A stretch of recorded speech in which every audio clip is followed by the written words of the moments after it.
আজকে আমি রান্না করলাম সামুদ্রিক, এটা কি মাছ বলে, আমরা লইট্টা মাছ বলে থাকি বিশেষ করে।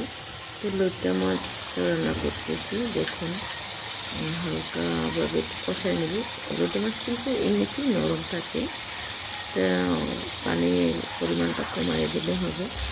আর আমি মাখা মাখা রাখবো না, একবারে ভাজা ভাজাও করবো না, মিডিয়ামভাবে রাখবো।